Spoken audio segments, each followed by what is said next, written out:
Hi friends, ನಮಸ್ತೆ. Welcome to Pavitra's beauty vlog. ನಾನು ನಿಮ್ಮ ಪ್ರೀತಿಯ ಪವಿತ್ರ. ಇವತ್ತಿನ ವ್ಲಾಗ್ನ ಶುರು ಮಾಡ್ತಾ ಇದ್ದೆ. ಹಾಗೆ ತುಂಬ ಜನ ಕೇಳ್ತಾ ಇದ್ರಿ, ಹಾಲನ್ನು ತಪ್ಪಲೆಯಲ್ಲಿ ಯಾಕೆ ಕಾಯಿಸೋದಿಲ್ಲ, ಹಾಲು ಕುಕ್ಕರಲ್ಲಿ ಯಾಕೆ ಕಾಯಿಸ್ತೀರಾ ಅಂತ ಹೇಳ್ಬಿಟ್ಟು. ಸೊ ಇವಾಗ ನಾನು ನನ್ನ ಹಳೆಯ ಹಾಲು ಕುಕ್ಕರ್ ಏನಿತ್ತಲ್ಲ, ಅದು ಅಲ್ಯೂಮಿನಿಯಮ್ದು ಸ್ವಲ್ಪ ಹಾಳಾಗಿತ್ತು ಅಂದರೆ ವಿಷಿಲ್ ಹೋಗಿಬಿಟ್ಟಿತ್ತು. ಸೊ ಹಾಗಾಗಿ ನಾನು ಹೊಸ ತೊಗೊಂಡೆ, ಸ್ಟೀಲ್ ತೊಗೋಬೇಕಂತ ಇತ್ತು. ಸೊ ಹಾಗಾಗಿ ಅದು ಹಾಳಾದ್ಮೇಲೆ ತೊಗೊಳ್ಳೋಣ, ಈಗ ಬೇಡ ಅಂತ ಹೇಳ್ಬಿಟ್ಟು ಅದರಲ್ಲೇ ಯೂಸ್ ಮಾಡ್ತಾಯಿದ್ದೆ. ಹಾಲು ಕುಕ್ಕರ್ ಯಾಕೆ ತೊಗೋತೀನಿ ಅಂತಂದರೆ, ಹಾಲು ಉಕ್ಕೋದಿಲ್ಲ ಈ ಹಾಲು ಕುಕ್ಕರಲ್ಲಿ. ಹಾಲನ್ನು ಕಾಯಿಸೋದ್ರಿಂದ ಅದ್ರ ಜೊತೆಗೆ ಹಾಲೇನಿದೆ ಕೆನೆ ಚೆನ್ನಾಗಿ ಬರುತ್ತೆ, ತುಪ್ಪ ಮಾಡೋದಕ್ಕೆಲ್ಲ ಈಸಿಯಾಗಿ ಜಾಸ್ತಿ ಕೆನೆ ಕಟ್ಟುತ್ತೆ. ಸೊ ಹಾಗಾಗಿ ಇಲ್ಲಿ ವಿಷಿಲನ್ನು ತೆಗೆದುಬಿಟ್ಟು ಒಂದು ಗ್ಲಾಸಷ್ಟು ನೀರನ್ನು ಹಾಕಿದ್ರೆ ಹಾಲು ತುಂಬ ಹೊತ್ತು ಬಿಸಿ ಹಾಗೇ ಇರುತ್ತೆ. ಹಾಗಾಗಿ ಇದನ್ನು ಆ ನೀರನ್ನು ತುಂಬಿ ಕಾಯಿಸೋದ್ರಿಂದ ತುಂಬ ನಿಧಾನಕ್ಕೆ ಹಾಲು ಚೆನ್ನಾಗಿ ಆಗೋವರೆಗೂ, ಅಂದರೆ ಕೆನೆ ಕಟ್ಟೋವರೆಗೂ, ಕೆನೆ ಕಟ್ಟೋವರೆಗೂ ಚೆನ್ನಾಗಿ ಹಾಲು ಕಾಯುತ್ತೆ. ಸೊ ಹಾಗಾಗಿ ನನಗೆ ಹಾಲು ಕುಕ್ಕರಲ್ಲೇ ಹಾಲು ಕಾಯಿಸೋದು ಅಂದರೆ ಇಷ್ಟ. ಇಲ್ಲ ಅಂದರೆ ಹಾಲು ಇವಾಗ ಏನಾದರೂ ತಪ್ಪಲೆಯಲ್ಲಿ ಇಟ್ಟಿರ್ತೀವಿ ಅಂದ್ಕೊಳ್ಳಿ, ಸ್ವಲ್ಪ ಯಾಮಾರಾದ್ರೂ ಹಾಲು ಉಕ್ಕೋಗುತ್ತೆ. ಸೊ ಹಾಗೆ ನಿನ್ನೆ ನೈಟ್ ಸ್ವಲ್ಪ ರೈಸ್ ಹಾಗೆ ಉಳಿದಿತ್ತು. ಬ್ರೇಕ್ಫಾಸ್ಟ್ ಮಾಡಿದ್ದೆ. ಸರಿ, ನನಗೆ ಮೊಸರನ್ನ ತಿನ್ನಬೇಕಂತ ಅನ್ನಿಸ್ತಾಯಿತ್ತು. ಸೊ ನೈಟ್ ಉಳಿದಿರೋ ಅನ್ನ ವೇಸ್ಟ್ ಆಗಬಾರ್ದು ಅಂತ ಹೇಳ್ಬಿಟ್ಟು ಹಸಿರು ಮೆಣಸಿನ್ಕಾಯಿನ ಈ ಥರ ಕಟ್ ಮಾಡಿ ಅದಕ್ಕೆ ಸ್ವಲ್ಪ ಉಪ್ಪನ್ನು ಫಿಲ್ ಮಾಡಿಬಿಟ್ಟು ಎಣ್ಣೆಯಲ್ಲಿ ಡೀಪ್ ಫ್ರೈ ಮಾಡಬೇಕು. ಈ ಥರ ಮಾಡಿ ಮೊಸರಲ್ಲಿ ಹಾಕ್ಕೊಂಡು ತಿಂದರೆ ತುಂಬಾ ಟೇಸ್ಟ್ ಇರುತ್ತೆ. ಒಮ್ಮೆ ಟ್ರೈ ಮಾಡಿ. ಹಾಲು ಕುಕ್ಕರಲ್ಲಿ ನಾವು ಹಾಲು ಕಾಯಿಸಿದಾಗ ಹಾಲು ಚೆನ್ನಾಗಿ ಕಾದರೆ ಈ ಥರ ವಿಷಿಲ್ ಕೂಗ್ತಾ ಇರುತ್ತೆ, ಅಂದರೆ ಕುಕ್ಕರ್ ಕೂಗುತ್ತಲ್ಲ, ಸೊ ಅದೇ ಥರ ವಿಷಿಲ್ ಸೌಂಡ್ ಬರುತ್ತೆ. ಅವಾಗ ನೀವು ಕಮ್ಮಿ ಮಾಡಿದ್ರು ಓಕೆ, ಇಲ್ಲಾಂದ್ರೆ ಆಫ್ ಮಾಡಿಕೊಂಡ್ರೂ ಆಗುತ್ತೆ. ಹಸಿರು ಮೆಣಸಿನ್ಕಾಯಿಗೆ ಉಪ್ಪು ಹಾಕಿಟ್ಟಿದ್ನಲ್ಲ, ಅದನ್ನು ಸ್ವಲ್ಪ ಫ್ರೈ ಮಾಡ್ಕೋತಾ ಇದ್ದೀನಿ ಎಣ್ಣೆಯಲ್ಲಿ. ಚೆನ್ನಾಗಿ ಫ್ರೈ ಮಾಡ್ಕೊಳ್ಳಿ, ಒಂದು ಸ್ವಲ್ಪ ಚೆನ್ನಾಗಿ ಹಸಿರು ಮೆಣಸಿನ್ಕಾಯಿ ಎಲ್ಲ ಬಾಯ್ಲ್ ಆಗೋ ತನಕ. ಅದು ಚೆನ್ನಾಗಿ ಬೆಂದರೆ ಅದು ಮೊಸರಲ್ಲಿ ಕಿವುಚ್ಕೊಂಡು ತಿಂದಾಗ ಆ ಟೇಸ್ಟು ತುಂಬ ಚೆನ್ನಾಗಿರುತ್ತೆ. ಆ ಉಪ್ಪು ಖಾರ ನೋಡ್ತಿದ್ರೇ ಬಾಯಲ್ಲಿ ನೀರು ಬರ್ತಾ ಇರತ್ತಲ್ವ.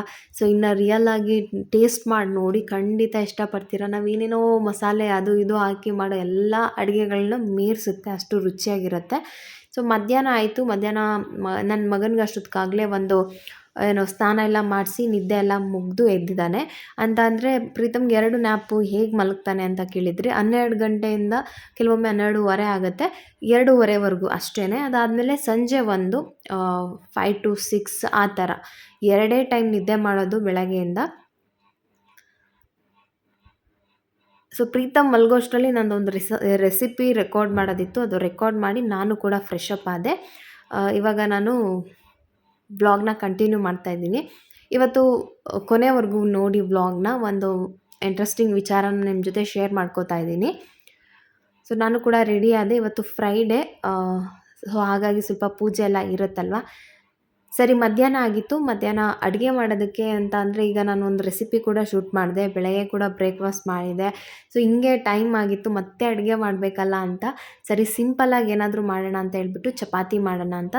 ಚಪಾತಿಗೆ ಪಲ್ಯ ಮಾಡೋದು ಬೇಡ, ಆನಿಯನ್ ಪರೋಟ ಥರ ಮಾಡೋಣ ಅಂತ ಆನಿಯನ್ ಪರೋಟ ಮಾಡಿ, ಅಥವಾ ಪನ್ನೀರ್ ಪರೋಟ ತೋರಿಸಿದೆ, ಅದಕ್ಕೂ ಕೂಡ ಅಷ್ಟೇ. ಏನು ಪಲ್ಯ ಇಲ್ಲ, ಏನೂ ಬೇಕಾಗೋದಿಲ್ಲ. ಮೊಸರಲ್ಲಿ ಹೆಚ್ಕೊ ತಿಂದ್ರೇ ತುಂಬ ಟೇಸ್ಟ್ ಆಗಿರುತ್ತೆ.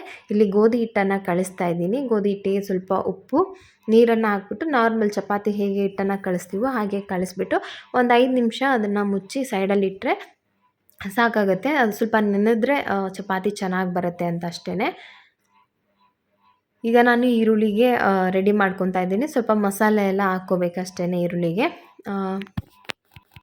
ಇವತ್ತು ಸ್ವಲ್ಪ ಟೈಮ್ ಕೂಡ ಆಗೋಗಿತ್ತು, ಬೇಗ 2:33 ಆಗಿಬಿಟ್ಟಿತ್ತು.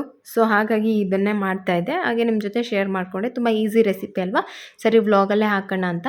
ನಮ್ಮ ಪ್ರೀತಮ್ ಕೆಲಸ ಇದು. ಅದೇ ಜಾಗದಲ್ಲಿ ನಾನು ಅಡುಗೆ ಮಾಡಬೇಕು, ಕರೆಕ್ಟಾಗಿ ಅಲ್ಲೇ ಬಂದು ಏನಾದರೂ ಮಾಡ್ತಾ ಇರ್ತಾನೆ. ಈರುಳ್ಳಿಗೆ ಒಂದು ಸ್ವಲ್ಪ ಕೊತ್ತಂಬರಿ ಧನಿಯಾ ಪುಡಿ 1 ಸ್ಪೂನಷ್ಟು, ನಿಮ್ಗೆ ಎಷ್ಟು ಬೇಕೋ ಅಷ್ಟು. ಈರುಳ್ಳಿ ಹೆಂಗೆ ತೊಗೊಂಡಿರ್ತೀರೋ ಹಾಗೆ. ಸ್ವಲ್ಪ ಗರಂ ಮಸಾಲ, ಒಂದು ಸ್ವಲ್ಪ ಖಾರಕ್ಕೆ ತಕ್ಕಾಗಿ ಖಾರದ ಪುಡಿ ಹಾಕೋತಾ ಇದ್ದೀನಿ. ಸ್ವಲ್ಪ ಕಸೂರಿ ಮೇಥಿ, ಇಲ್ಲ ಅಂತಂದರೆ ಕೊತ್ತಂಬರಿ ಸೊಪ್ಪಾದರೂ ಹಾಕ್ಕೋಬೋದು. ಅದ್ರ ಜೊತೆಗೆ ಉಪ್ಪನ್ನು ಹಾಕಿ ಈ ಥರ ಚೆನ್ನಾಗಿ ಮಿಕ್ಸ್ ಮಾಡಿ ಕೈಯಲ್ಲಿ, ಅದು ಎಲ್ಲ ಸಪ್ರೇಟ್ ಆಗುತ್ತೆ ಈರುಳ್ಳಿ. ಇಲ್ಲಿ ಈರುಳ್ಳಿ ರೆಡಿ ಆಗಿದೆ. ಹೇಗೆ ಮಾಡೋದು ಅಂತ ತೋರಿಸ್ತೀನಿ. ನಾರ್ಮಲ್ ಚಪಾತಿಗೆ ಹೇಗೆ ಹೊಸಿತೀವೋ ಹಾಗೆ ಹೊಸಿಬೇಕು.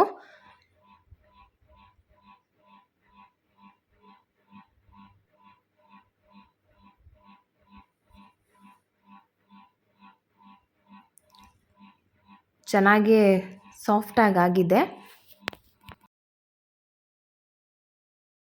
ನಾರ್ಮಲಾಗಿ ರೌಂಡಿಗೆ ಹೇಗೆ ಚಪಾತಿಗೆ ಒಸಿತೀವೋ ಹಾಗೆ ಒಸಿಬೇಕು. ಅದ್ರ ಮಧ್ಯ ನಾನು ಈರುಳ್ಳಿ ಏನು ರೆಡಿ ಮಾಡಿದ್ದೆ ಅದನ್ನು ಹಾಕಿಬಿಟ್ಟು ಅದನ್ನು ಫೋಲ್ಡ್ ಮಾಡ್ಕೊಳ್ಳೋಣ.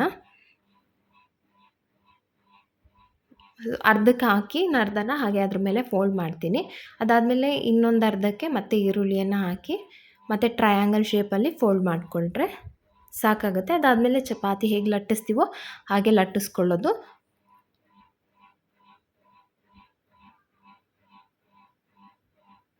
ಟ್ರೈ ಮಾಡಿ, ನಿಜವಾಗ್ಲೂ ಚೆನ್ನಾಗಿರುತ್ತೆ, ಕ್ವಿಕ್ಕಾಗಿ ಆಗುತ್ತೆ. ಬ್ಯಾಚುಲರ್ ರೆಸಿಪೀಸ್ ಇವೆಲ್ಲ. ಪಲ್ಯ ಏನು ಮಾಡೋಂಗಿರೋದಿಲ್ಲ. ಅದ್ರ ಜೊತೆಗೆ ಸ್ವಲ್ಪ ಮೊಸರು ರಾಯ್ತ ಥರ ಮಾಡ್ಕೊಂಬಿಟ್ಟು ತಿಂತಾಯಿದ್ರೆ ತುಂಬ ಟೇಸ್ಟಿಯಾಗಿ ಚೆನ್ನಾಗಿರುತ್ತೆ.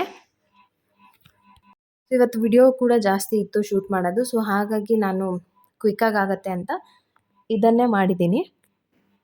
ಇದಕ್ಕೆ ಸ್ವಲ್ಪ ಆಯಿಲ್ ಹಾಕ್ಬಿಟ್ಟು ನಾರ್ಮಲ್ ಚಪಾತಿ ಹೇಗೆ ಬೇಯಿಸ್ಕೊತೀವೋ ಹಾಗೆ ಬೇಯಿಸ್ಕೊಳ್ಳೋದಷ್ಟೇ. ಸೊ ನಾನು ಮಾಡ್ತಾಯಿದ್ದೆ ಅಷ್ಟರಲ್ಲಿ ನನ್ನ ಹಸ್ಬೆಂಡ್ ಕೂಡ ಬಂದರು. ಸರಿ ಒಬ್ಬರೇ ಮಾಡೋಕ್ಕೋದ್ರೆ ಲೇಟ್ ಆಗುತ್ತೆ ಅಂತ ಹೇಳ್ಬಿಟ್ಟು ಇಬ್ಬರು ಕೂಡ ಬೇಗ ಬೇಗ ಮಾಡಿದ್ವಿ. ಎಲ್ಲ ಒಟ್ಟಿಗೆ ಊಟ ಮಾಡೋಣ ಅಂತ ಹೇಳ್ಬಿಟ್ಟು. ಸ್ವಲ್ಪ ರೈಸ್ ಹಾಗೆ ಉಳಿದಿತ್ತು, ಅದು ಕೂಡ ಆಗುತ್ತೆ ಅಂತ ಎಲ್ಲರಿಗೂ ಕೂಡ ನಾನು ಪರೋಟ ಮಾಡಿದೆ. ಇದಕ್ಕೆ ಮೊಸರು ರೆಡಿ ಮಾಡಿದ್ದೀನಿ, ಸ್ವಲ್ಪ ಖಾರದ ಪುಡಿ, ಜೀರಿಗೆ ಪುಡಿ, ಒಂದು ಸ್ವಲ್ಪ ಈರುಳ್ಳಿ ಹಾಕಿದ್ದೀನಿ. ಸೌತೆಕಾಯಿ ಕೂಡ ಹಾಕೋಬೋದು, ಕ್ಯಾರೆಟ್ ಕೂಡ ಹಾಕೋಬೋದು, ಚೆನ್ನಾಗಿರುತ್ತೆ. ಇನ್ನೂ ಒಂದಂದರೆ ಬೂಂದಿ ರಾಯ್ತ ಕೂಡ ಮಾಡ್ತಾರೆ. ಬೂಂದಿ ಕಾಳು ಬರುತ್ತಲ್ಲ ಅದನ್ನಾದರೂ ಹಾಕಿ ಆ ಥರನಾದರೂ ರಾಯ್ತ ಮಾಡ್ಬೋದು. ಸೊ ಮಧ್ಯಾಹ್ನ ಎಲ್ಲರೂ ಕೂಡ ಒಟ್ಟಿಗೆ ಊಟ ಮಾಡಿದ್ವಿ.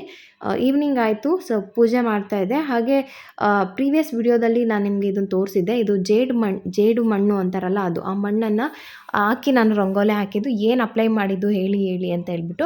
ಆವಾಗಿನ ಕಾಲದಲ್ಲೆಲ್ಲ ಸಗಣೀರನ್ನು ಹಾಕಿಬಿಟ್ಟು ರಂಗೋಲಿ ಹಾಕ್ತಾಯಿದ್ರಲ್ವ. ಸೊ ಹಾಗಾಗಿ ಇವಾಗ ನಾವು ಸಗಣೀರನ್ನು ತಂದು ಇಲ್ಲೆಲ್ಲ ಸಗಣೀರು ಹಾಕೋದಕ್ಕಾಗೋದಿಲ್ಲ. ಅದು ಅಷ್ಟು ಶ್ರೇಷ್ಠ ಇತ್ತು ಅವಾಗ. ಸಗಣೀರು ಹಾಕಿ ಮನೆ ಮುಂದೆ ರಂಗೋಲಿ ಹಾಕಿ ಅದನ್ನು ತುಳಿಯೋದ್ರಿಂದ ಮನುಷ್ಯನಿಗೆ ಅಷ್ಟು ಆರೋಗ್ಯ ಇರ್ತಿತ್ತು ಅಂತ. ಇವಾಗ ಅದೆಲ್ಲ ಎಲ್ಲಿ ಸಾಧ್ಯ ಇಲ್ಲ ಅಲ್ವಾ, ಈ ಅಪಾರ್ಟ್ಮೆಂಟಲ್ಲೆಲ್ಲ ಎಲ್ಲೂ ಕೂಡ ಅವಶ್ಯಕತೆ ಸಾಧ್ಯ ಇದ್ದರೂ ಕೂಡ ಯಾರೂ ಸಗಣೀರನ್ನು ಹಾಕೋದಿಲ್ಲ. ಸೊ ಹಾಗಾಗಿ ಇದು ಮಣ್ಣು ಅದನ್ನು ಚೆನ್ನಾಗಿ ಸಿಗುತ್ತೆ, ನಿಮಗೆ ಗದ್ಗೆ ಅಂಗಡಿಯಲ್ಲಿ ಸಿಗುತ್ತೆ. ಜೇಡಿ ಮಣ್ಣು. ಅದನ್ನು ನೀವು ಗೂಗಲಲ್ಲಿ ಸರ್ಚ್ ಮಾಡಿದ್ರೆ ಇನ್ನೂ ಬೇರೆ ಬೇರೆ ಡಿಫ್ರೆಂಟ್ ನೇಮಲ್ಲೆಲ್ಲ ಸಿಗುತ್ತೆ. ಅದನ್ನು ನೀರಲ್ಲಿ ಎದ್ಬಿಟ್ಟು ಈ ಥರ ಮಾಡಿ ಅದ್ರ ಮೇಲೆ ರಂಗೋಲಿ ಹಾಕಿದ್ರೆ ನೋಡೋದಕ್ಕೂ ಚೆನ್ನಾಗಿರುತ್ತೆ. ತುಂಬ ದಿನ ರಂಗೋಲಿ ಹಾಗೇ ಇರುತ್ತೆ. ಈ ನಡುವೆ ನನಗೆ ಜಾಸ್ತಿ ರೆಗ್ಯುಲರಾಗಿ ರಂಗೋಲಿ ಹಾಕೋದಕ್ಕೆ ಆಗ್ತಾಯಿಲ್ಲ. ಸೊ ಹಾಗಾಗಿ ನಾನು ಇದನ್ನು ತರಿಸಿದ್ದೆ, ಇದ್ರ ಮೇಲೆ ಬರೆಯೋಣ ಅಂತ. ಇದ್ರ ಮೇಲೆ ಬರೆಯುವಾಗ ಸ್ವಲ್ಪ ಕನ್ಫ್ಯೂಷನ್ ಆಗ್ತಾಯಿತ್ತು. ಸೊ ಹಾಗಾಗಿ ಮೊದಲೇ ಕೈಯಲ್ಲಿ ಹಿಂಗೆ ಬರೆದ್ಬಿಟ್ಟು ಅದ್ರ ಮೇಲೆ ರಂಗೋಲಿ ಹಾಕ್ತಾಯಿದ್ದೀನಿ. ಈ ಥರ ಅಂದರೆ ಅಪಾರ್ಟ್ಮೆಂಟ್ ಅಲ್ವಾ, ಮುಂದೆ ಎಲ್ಲ ಇಷ್ಟು ದೊಡ್ಡ ರಂಗೋಲಿ ಬರೆದ್ರೆ ಅವರು ಇವರು ಎಲ್ಲ ಬಂದು ತುಳಿದು ಎಲ್ಲ ಗಲೀಜಾಗ್ಬಿಡ್ತಾಯಿತ್ತು. ಸೊ ಹಾಗಾಗಿ ನಾನು ಇವಾಗ ಈ ಥರ ಚಿಕ್ಕ ಚಿಕ್ಕ ಬಾರ್ಡರ್ ರಂಗೋಲಿ ಅಷ್ಟೇ ಬರಿತೀನಿ. ಡೋರ್ ಮುಂದೆಗೆ ಚಿಕ್ಕದಾಗಿ ನೀಟಾಗಿ ಚೆನ್ನಾಗಿರುತ್ತೆ ಅಂತ ಹೇಳ್ಬಿಟ್ಟು ಅದಕ್ಕೆ ಸ್ವಲ್ಪ ಕಲರೆಲ್ಲ ಮಾಡಿಕೊಂಡ್ರೆ ಆಯಿತು. ಇದೇ ಥರ ಇನ್ನೂ ಡಿಫ್ರೆಂಟ್ ರಂಗೋಲಿಸ್ ಎಲ್ಲ ಬರಿಬೋದು ಈ ಮಣ್ಣಿನ ಇದ್ರ ಮೇಲೆ. ನೀವು ಟ್ರೈ ಮಾಡಿ, ತುಂಬ ಚೆನ್ನಾಗಿರುತ್ತೆ. ಘಮ ತುಂಬ ಚೆನ್ನಾಗಿರುತ್ತೆ ಈ ಮಣ್ಣಿಂದು. ಪ್ರೀವಿಯಸ್ ವಿಡಿಯೋದಲ್ಲಿ ಕೇಳಿದ್ರಿ, ಅವಾಗ ಯಾವುದೋ ಟಾಪಿಕ್ ಬಗ್ಗೆ ಮಾತಾಡ್ತಾ ಇದ್ದೆ. ಸೊ ಹಾಗಾಗಿ ನಾನು ಏನು ಮಾಡಿದ್ನೋ ಅದ್ರ ಬಗ್ಗೆ ಹೇಳಿರಲಿಲ್ಲ. ಗದ್ಗೆ ಅಂಗಡಿಲಿ ಸಿಗುತ್ತೆ ನಿಮಗೆ ಈ ಥರ ಒಂದು ಜೇಡಿ ಮಣ್ಣಿನ ಉಂಡೆ ಸಿಗುತ್ತೆ. ಅದನ್ನು ನೀರಲ್ಲಿ ಕಳಿಸ್ಬಿಟ್ಟು ಅದ್ರ ಮೇಲೆ ರಂಗೋಲಿ ಹಾಕೋದು ಅಷ್ಟೇ, ತುಂಬ ಚೆನ್ನಾಗಿರುತ್ತೆ. ಸೊ ಇವತ್ತು ಫ್ರೈಡೇ. ತುಂಬ ವಿಚಾರಗಳನ್ನು ನಾವು ಕೂಡ ಕಲ್ತಿರೋದಿಲ್ಲ. ಯೂಟ್ಯೂಬರ್ಸ್ ಅಂತ ಅಂದರೆ ಲೈಫ್ನ ಎಕ್ಸ್ಪೀರಿಯೆನ್ಸ್ ಅಷ್ಟೇ, ಏನೇನೋ ಹೇಳ್ತೀರಾ ಅಂತ ಹೇಳ್ತಾರೆ. ಇಲ್ಲ, ಎಷ್ಟೋ ವಿಚಾರ ನಾವು ಕಲ್ತಿರೋಲ್ಲ, ಅದನ್ನು ಕಮೆಂಟ್ಸಲ್ಲಿ ಎಷ್ಟೊಂದು ಜನ ಹೇಳ್ತಾರೆ. ಅದನ್ನು ಖಂಡಿತ ಸರಿ ಇದ್ದರೆ ಅಕ್ಸೆಪ್ಟ್ ಮಾಡಿ ಕಲಿತೀವಿ. ಕಾಮಾಕ್ಷಿ ದೀಪನ ಬೆಂಕಿ ಗಡ್ಡಿಯಿಂದ ಹಚ್ಚಬೇಡಿ, ಊದ್ಗಡ್ಡಿಯಿಂದ ಹಚ್ಚಿ ಅಂತ ಹೇಳಿದರು. ಸೊ ಆ ವಿಚಾರ ನಂಗೆ ನಿಜವಾಗ್ಲೂ ಗೊತ್ತಿರಲಿಲ್ಲ. ಹೇಳಿದ್ಮೇಲೆ ಅದನ್ನು ತಿಳ್ಕೊತೀವಿ ಕೂಡ. ಅದನ್ನು ಹೇಳೋ ರೀತಿ ಇರುತ್ತೆ, ದಯವಿಟ್ಟು ಆ ರೀತಿಯಲ್ಲಿ ಹೇಳಿದ್ರೆ ಎಲ್ಲರೂ ಕೂಡ ಅಕ್ಸೆಪ್ಟ್ ಮಾಡ್ತಾರೆ, ಎಲ್ಲ ಕಮೆಂಟ್ಸನ್ನು ಕೂಡ. ಸೊ ಇವಾಗ ಪೂಜೆ ಎಲ್ಲ ಆಯಿತು. ಶುಕ್ರವಾರ, ಇನ್ನು ಹೊಸ ವರ್ಷಕ್ಕೇ ನಾನು ಪೂಜೆ ಮಾಡೋದು ಅಂತ ಹೇಳ್ಬಿಟ್ಟು ಇವತ್ತು ಪೂಜೆನ ಕೂಡ ಮುಗಿಸ್ದೆ. ಪ್ರೀತಮ್ಗೆ ಒಂದು ಟೀ ಶರ್ಟ್ ಇದ್ದರೆ ಸಾಕು, ಆ ಟೀ ಶರ್ಟ್ ಜೊತೆನೇ ಆಟ ಆಡಿಕೊಂಡು ಆರಾಮಾಗಿ ಟೈಮನ್ನು ಸ್ಪೆಂಡ್ ಮಾಡ್ತಾನೆ.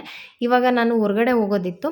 ಸರಿ, ಈವ್ನಿಂಗು ಒಂದು ಸರ್ಪ್ರೈಸ್ ಗಿಫ್ಟ್ಗೆ ಅಂತ ಹೊರಟಿದ್ದೀನಿ ತೊಗೊಂಡು ಬರೋದಕ್ಕೆ.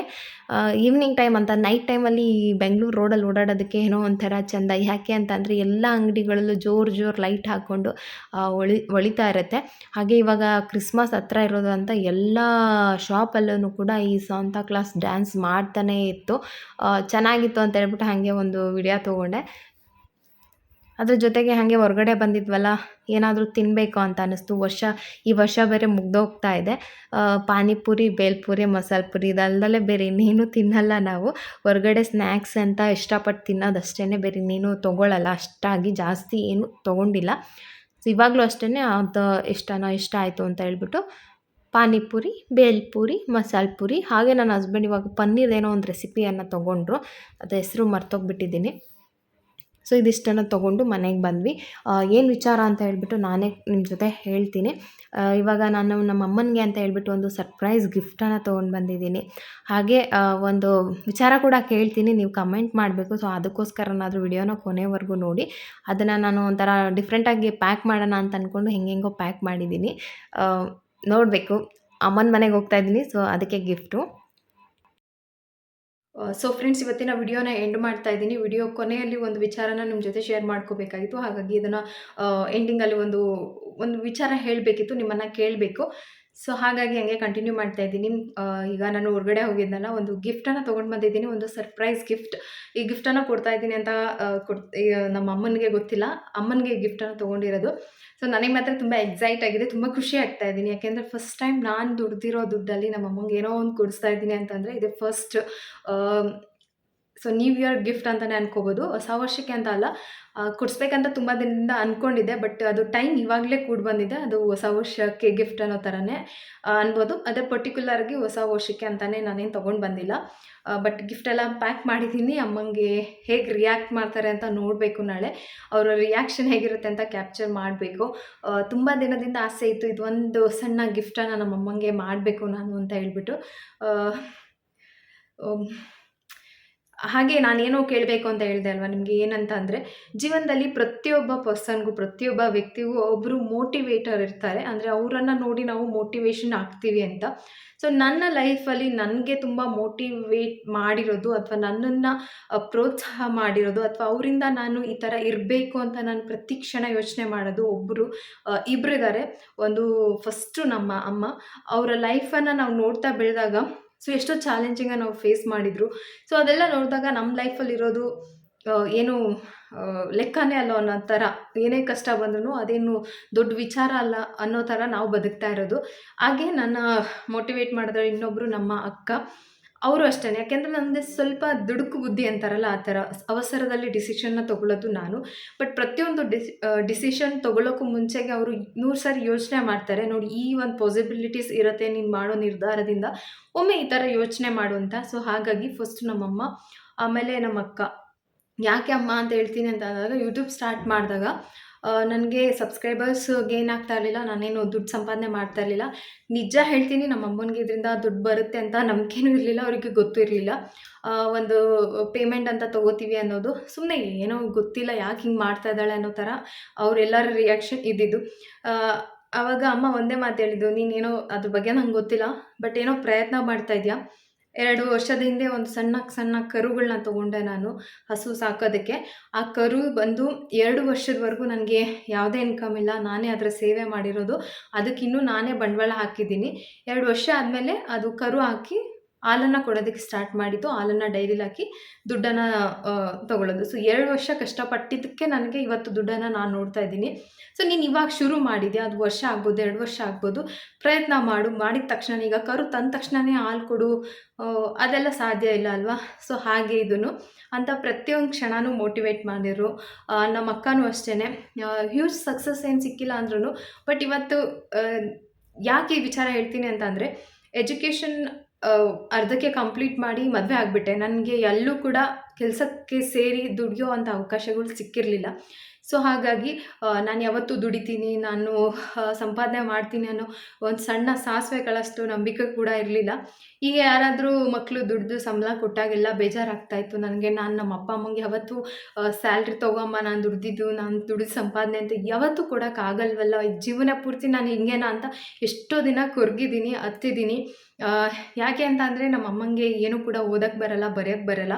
ಬಟ್ ಅವರು ಒಂದು ಸರಿ ನಾನು ಡಿಪ್ಲೊಮೊ ಸೇರಬೇಕು ಅಂದಾಗ, 10th ಕಂಪ್ಲೀಟ್ ಆಗಿ ಡಿಪ್ಲೊಮೊ ಜಾಯ್ನ್ ಆಗಬೇಕು ಅಂದಾಗ, ಏನೂ ಗೊತ್ತಿಲ್ಲ ನಮ್ಮ ಅಮ್ಮಂಗೆ. ಏನು ಸೀನ್ ಇದೆಯಲ್ಲ, ಅದು ಇವತ್ತು ನನ್ನ ಕಣ್ಮುಂದೆ ಹಾಗೆ ಬಂದು ಹೋಗುತ್ತೆ. SJP ಕಾಲೇಜಲ್ಲಿ ನನಗೆ ಗೌರ್ಮೆಂಟ್ಸ್ ಇದರಲ್ಲಿ ಸೆಲೆಕ್ಟ್ ಆಯಿತು. SJP ಕಾಲೇಜಲ್ಲಿ ಸೀಟ್ ಫಿಲ್ ಆಗಿದೆ, ನಿಮಗೆ ಇದೇ ಇದರೊಳಗೆ PVP ಪಾಲಿಟೆಕ್ನಿಕಲ್ ಸಿಗುತ್ತೆ, ನೀವು ಅಲ್ಲಿ ಹೋಗ್ಬೇಕಂತ. ಸೊ ಅಲ್ಲಿ ಅಡ್ಮಿಷನ್ಗೆ ಅಮ್ಮನ್ನ ಕರ್ಕೊಂಡು ಹೋಗಿದ್ದೆ. ನಮ್ಮ ಅಮ್ಮಂಗೆ ಏನೂ ಗೊತ್ತಿಲ್ಲ, ಅಲ್ಲಿ ಏನೂ ಗೊತ್ತಿಲ್ಲ ನಮ್ಮ ಅಮ್ಮಂಗೆ. ನಮ್ಮ ಅಪ್ಪಂಗೆ ಬೇಡ ಅಂತ, ನಮ್ಮಮ್ಮ ಅವಳು ಇಷ್ಟಪಟ್ಟಿದ್ದಾಳೆ ಓದಲಿ ಅಂತ ಬಂದರು. ಬಂದು ಅಲ್ಲಿ ಏನೇನೋ ಕೇಳ್ತಾ ಇದ್ದಾರೆ, ಮೆಡಿಕಲ್ ಸರ್ಟಿಫಿಕೇಟ್ ಬೇಕು, ಅದು ಬೇಕು, ಇದು ಬೇಕಂತ ತುಂಬ ಕೇಳ್ತಾಯಿದ್ರು. ನಮ್ಮ ಅಮ್ಮಂಗೆ ಒಂದು ಪದ ಕೂಡ ಓದಕ್ಕೆ ಬರಲ್ಲ. ಅಂಥವ್ರು ಬಂದು ನನ್ನ ಕಾಲೇಜಲ್ಲಿ ಅಡ್ಮಿಷನ್ ಮಾಡಿಸಿದ್ರು. ಅವತ್ತು ಎಲ್ಲಾನು ಇದೆಲ್ಲೋಗಬೇಕು, ಇದೆಲ್ಲಿ ತರಬೇಕು ಅಂತ ಅಲ್ಲಿರೋರ್ನೆಲ್ಲ ಕೇಳ್ತಾ ಇದ್ರಲ್ಲ, ಅದು ಹಾಗೆ ಪ್ರತಿ ಕ್ಷಣ ₹1 ದುಡ್ದಾಗ್ಲೂ ಆ ಒಂದು ಸನ್ನಿವೇಶ ಏನಿದೆಯಲ್ಲ, ನಮ್ಮಮ್ಮ ಅಲ್ಲಿ ಓದಿಲ್ದಲೇ ಇರೋ ಆ ಫೇಸಲ್ಲಿ, ಏನೂ ಗೊತ್ತಿಲ್ದಲೇ ಇರೋರು ಅಲ್ಲೆಲ್ಲ ವಿಚಾರಿಸಿ ನನ್ನನ್ನು ಒಂದು ಕಾಲೇಜಿಗೆ ಅಡ್ಮಿಷನ್ ಮಾಡಿಸಿದ್ರು. ಸೊ ಪ್ರತಿ ಸಲ ದುಡ್ದೆ ಅಂತ ಅಂದಾಗ, ಅಥವಾ ನಾನೇನೋ ಅರ್ನಿಂಗ್ ಮಾಡಿದೆ ಅಂದ ತಕ್ಷಣ ನನ್ನ ಕಣ್ಣು ಮುಂದೆ ನಮ್ಮಮ್ಮನ ಆ ಫೇಸ್ ಬಂದು ಹೋಗುತ್ತೆ. ಸೊ ಅವತ್ತಿಂದನೂ ಅನಿಸ್ತಾಯಿತ್ತು, ನಾನು ಇವಾಗ ಅರ್ನ್ ಮಾಡೋದಕ್ಕೆ ಸ್ಟಾರ್ಟ್ ಮಾಡಿದ್ದೀನಿ. ನಾನು ಸಂಪಾದನೆ ಅಂತ ತಗೊಂಡೋಗಿ ಅಮ್ಮ ತಗೋ ನನ್ನ ಸಂಬಳ ಅಂತ ಕೈಗಂತೂ ಕೊಡೋಕ್ಕಾಗಿಲ್ಲ. ಬಟ್ ಇದೊಂದು ಗಿಫ್ಟನ್ನು ಕೊಡಬೇಕಂತಾಯಿತು. ಇದು ಸ್ಟಾರ್ಟಿಂಗ್, ಇವಾಗ ಶುರು ಮಾಡಿರೋದು. ಮುಂದೆ ಭಗವಂತ ಕೊಟ್ಟರೆ ಇನ್ನೂ ಚೆನ್ನಾಗಿ ನೋಡ್ಕೊಳ್ತೀನಿ ನಮ್ಮಮ್ಮನ್ನ. ಈ ಭೂಮಿ ಮೇಲೆ ನಮ್ಮಮ್ಮನ್ನೇ ದ್ವೇಷ ಮಾಡಿದವಳು ನಾನೇ ಫಸ್ಟ್ ಅನಿಸುತ್ತೆ. ಅಷ್ಟು ಇಷ್ಟಪಡ್ತಾ ಇರೋಳು ನಾನೇ ಫಸ್ಟು. ಸೊ ಮುಂದೆನೂ ಅಷ್ಟೇ, ಅಮ್ಮ ಇರೋವರೆಗೂ ತುಂಬ ಚೆನ್ನಾಗಿ ನೋಡ್ಕೋಬೇಕು ಅನ್ನೋದೇ ನನ್ನ ಆಸೆ. ಈ ಒಂದು ಗಿಫ್ಟನ್ನು ನಾಳೆ ಕೊಡ್ತೀನಿ. ಏನು ಗಿಫ್ಟ್ ಅಂತ ಗೆಸ್ ಮಾಡ್ತಾಯಿರಿ.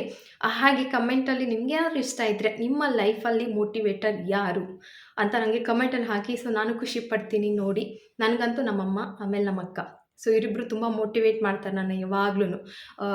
ಎಷ್ಟೇ ಒಂದು ಇದರಲ್ಲೂ ಅಷ್ಟೇ, ಇದಾಗ್ತಾಯಿಲ್ಲ ನನ್ನ ಕೈಲಿ ಅಂತ ನಾನು ಫೋನ್ ಮಾಡಿದಾಗೆಲ್ಲ ನನ್ನನ್ನು ಮತ್ತೆ ಪ್ರೋತ್ಸಾಹ ಮಾಡಿದ್ದು ಇವರಿಬ್ಬರೇ. ಸೊ ಹಾಗಾಗಿ ನಿಮ್ಮ ಜೀವನದ ಮೋಟಿವೇಟರ್ ಯಾರು ಅಂತ ನಿಮ್ಗೆ ಇಷ್ಟ ಇದ್ದರೆ ಕಮೆಂಟಲ್ಲಿ ಹಾಕ್ಬೋದು. ಸೊ ಇವತ್ತಿನ ಟಾಣಿ ವ್ಲಾಗ್ ನಿಮ್ಗೆ ಇಷ್ಟ ಆಗಿದೆ ಅಂತ ಅನ್ಕೋತೀನಿ. ಯಾಕೆ ಇದನ್ನು ಶೇರ್ ಮಾಡ್ಕೋಬೇಕಿತ್ತಾ ಕೊಡ್ಸೋದನ್ನು? ನೀವು ಕೊಡಿಸ್ತಾ ಇದ್ದೀನಿ ಅಂತ ತೋರಿಸ್ಕೊಳಕ್ಕ? ಈ ಥರ ತುಂಬ ಹೆಣ್ಮಕ್ಳಿಗೆ ಆಸೆ ಇರುತ್ತೆ, ಬಟ್ ಅವಕಾಶ ಆಗಿರಲ್ಲ, ಅಥವಾ ಅವ್ರ ಕೈಯಲ್ಲಿ ಮಾಡೋದಕ್ಕೆ ಸಾಧ್ಯ ಆಗಿರೋದಿಲ್ಲ. ಖಂಡಿತ ಆಗುತ್ತೆ. ಅಂಥ ಒಂದು ಯೋಚನೆಯಲ್ಲಿದ್ದವಳು ನಾನು. ನಮ್ಮ ಅಕ್ಕ ದುಡಿದಿದ್ರು, ಅವ್ರು ಸಂಬಳ ತೊಗೊಂಡೋಗಿ ಕೊಟ್ಟಿದ್ರು. ಅವತ್ತೆಲ್ಲ ನಾನು ಯೋಚನೆ ಮಾಡ್ತಾ ಇದ್ದೆ, ನಮ್ಮಮ್ಮ ಈ ಥರ ಬಂದು ನನ್ನ ಕಾಲೇಜ್ಗೆ ಎಷ್ಟು ಕಷ್ಟಪಟ್ಟು ಅಡ್ಮಿಷನ್ ಮಾಡಿಸಿದ್ರು. ನಂಗೆ ದುಡಿಯೋ ಒಂದು ಅವಕಾಶನೇ ಇಲ್ದಂಗೆ ಆಗೋಯ್ತಲ್ಲ, ನಾನು ಯಾವತ್ತೂ ದುಡಿಯೋಕ್ಕಾಗಲ್ವಲ್ಲ ಅಂತ ಕೂತಿರೋವಂಥ ಒಂದು ಹುಡುಗಿನೇ ನಾನು.